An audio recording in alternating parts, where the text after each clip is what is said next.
Good morning, everybody. I am in my recording studio in my pajamas, I must say, and I am going to demonstrate, talk to you about the math that you will be learning in this second year. I'm doing this in this manner because it allows you to go back if you have problems. What I have found, I've done this in the classroom, have had special math sessions and stuff, and what happens is students do fine when they're in my presence, and then they tell me the minute they leave and try to do it themselves, they forget. So this way you can look at these videos as often as you need to and when you need to. I'm going to break them down into 10-minute sessions, basically, something like that. I might go over a little bit, not to disrupt the flow of what it is I'm doing. In the second year, you will be doing infusions, IV infusions that involve things like heparin and insulin and weight-based problems. I'm also going to talk to you about percent solutions, and probably a problem or two where you just have to think your way out of the box. I find that most nursing calculations are best done using desired over have. Okay, now you've been doing this. Maybe you call it ordered over available. It doesn't really matter. I prefer desired because sometimes you have to make an adjustment to what is ordered to get to what you really need to take care of your patient. And I'll show you an example of that down the road. So, this is where we're starting, desired over have. And then you apply a concept of dimensional analysis. You learned dimensional analysis in chemistry, most likely. If not, it's really not hard at all. In your more complicated problems, what happens is that the item that's desired or ordered is a fraction or in a fraction form. For example, you may need to give a patient a milligram per minute of something, and that's what's desired.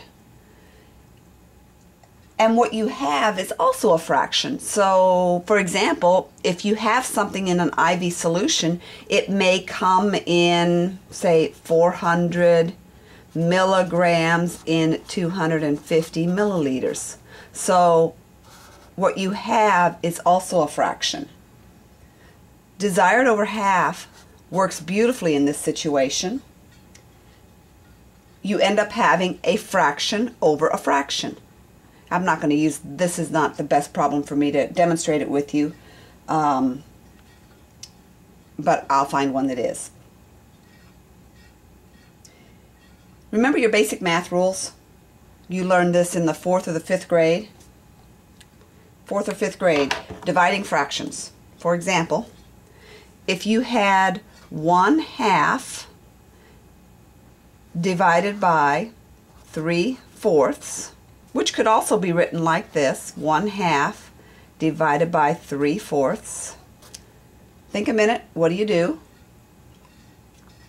Well, you've got the numerator here, the denominator here, and the rule for dividing fractions is to take the inverse or the reciprocal of the denominator and multiply. So take it and flip it and multiply. Okay? And either, this is the same as this, which is the same as this. And then you multiply across. You say 4/6. And then you reduce 2/3. Or you also know that when you have a line like this and you're multiplying the top and you're multiplying across the bottom, you can also reduce above and below the line. So this becomes 1 because 2 goes into 2 once and 2 goes into 4 2 times. And so then when you multiply, you have 1 over 1 here, and you have 2/3. Same thing. Let me do that again with another problem. Again, you learned this so long ago, it's just a matter of still using it. Say I have, I don't know, let's just do 20 and divide it by 3/4.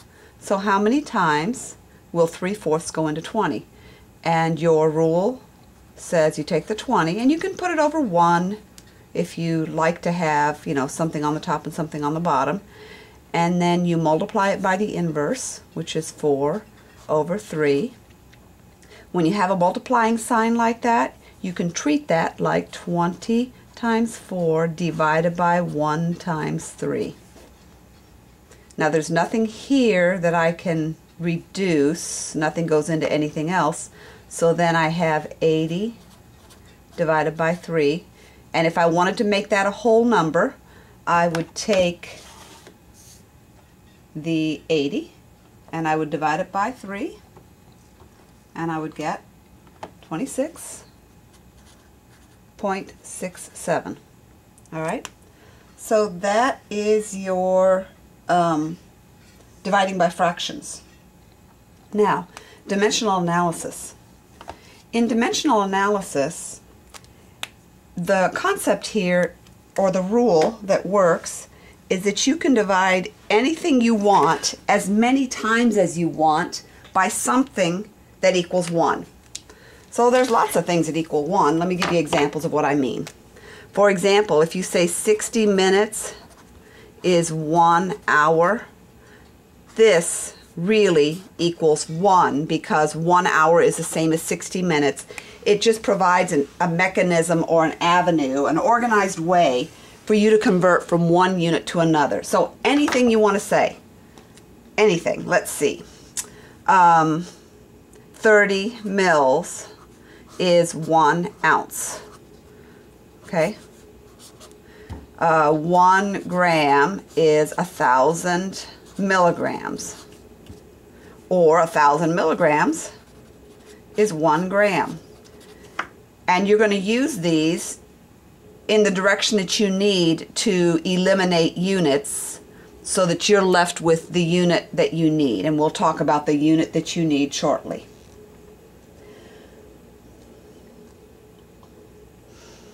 Well, let me give you a brief example of what this might look like.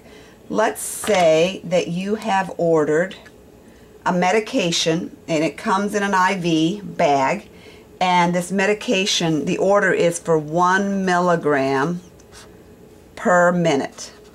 Okay? That's what's ordered or desired. And what you have is 2 grams in 500 milliliters. So that's the IV bag that you pulled from the Pyxis, and it has 2 grams in 500 milliliters. That's what you have. So your rule says I can take 1 milligram over a minute and multiply it by the inverse of what's below, the inverse of the denominator. So I take that and I flip it, so I have 500 mils over 2 grams. Okay? When you have your problem written like that, it really is the same as if you had a straight line all the way across and you were multiplying the top numbers and you were multiplying the bottom numbers, and then you divide the bottom numbers into the top numbers. Or you can multiply every top number together and divide it by every bottom number that's there. So when the question is going to ask, how fast do you run this IV? Invariably, you're going to run this with a pump because these are medications that are going to be based on a pump. Now for grins, for the fun of math, you could always calculate these problems to come up with how many drops per minute you should have, because your drops per minute is also a fraction that means 1. For example, remind me and I'll show you the drops per minute piece later. Let's try to keep it to this now. So I need to come up with an answer that gets me to mils per hour, because that's what I have to tell my pump. I program my pump to tell me mils per hour. Well, look, I got the mils, but I don't have hours. I've got minutes. So what is it that I could multiply that would be 1 that would allow me to get rid of the minutes? Well, it's 60 minutes is an hour. So put 60 minutes up here and one hour down here. Now, why did I do it 60 minutes on the top and 1 hour on the bottom? Because I need to get rid of the minutes. And in order to cancel out, you cancel something on the top with something that's on the bottom. Okay? Now, what else do I have? I have a disparity here. I have milligrams on the top and I have grams on the bottom, and that's not going to work. My units have to be the same in order to cancel out. So sometimes you cancel your units out in 1 step, sometimes you cancel them out in 2 steps. It depends on how you understand the conversions. So I'm going to put milligrams down here, and I'm going to say that 1 gram is 1,000 milligrams, because that equals 1. And the law of dimensional analysis says you can multiply by 1 as many times as you need to get rid of your units. So here's your problem. When I look at this, I see that indeed there's my minutes, that'll be gone. There's my milligrams, top and bottom, they'll cancel out. I have grams that will cancel out, and what I am left with is mils per hour. Good, so do the canceling. Minutes cancel, milligrams cancel, grams cancel. All I have left is mils per hour. Now take your math across. You can do this a couple of different ways. What I like to do is this. I like to do 60. You don't ever have to multiply or divide by 1. It doesn't change anything, okay? 60 times 500 divided by 2 divided by 1,000. That's what I say to my calculator. Now, you can choose to say 60 times 500 equals and write some number, and 2 times 1,000 equals and write some number, and then divide the bottom number into the top number. I just don't choose to do that step. So let me make my calculator do that. 60 times 500. Those are all the numbers that I see on the top. I took the 60, I took the 500. I don't have to do anything with the ones. Divided by 2 and divided by, because I'm still on the bottom, 1,000. I don't remember if I got 1 or 2 zeros. So 1 more 0. And then I hit equal, and I come up with 15. So the answer is 15 milliliters per hour. Now, how can you check yourself to make sure you're right? Because really, this is a hard thing to see. I've caught some of you already and talked to you about the idea that when you get a math answer, you should be able to look at it and see if it makes sense. Well, with these milligrams per minute, mics per kilogram, weight-based things, you can't visually do that. So how can you check yourself? Well, what I like to do to check myself is I do the math like that, and then I reduce and do it again, so that I'm doing it twice and see if I come up with the same answer. For example, I have 500 here and 1,000 here. Well, 500 goes into itself once. So now I have a 1, and it goes into here twice. So then I have a 2. And then I could say 2 and 60, make this go away, call it a 1, and make this 2 goes into 2 once, 2 goes into 60 30 times. So now I have 30 divided by 2. Sure enough, that's 15. So yes, my math is correct. All right, so that is a 10-minute or so block. So I'm going to stop the recording, and you can take a stretch or take a look at this again if you need to, and we'll move on.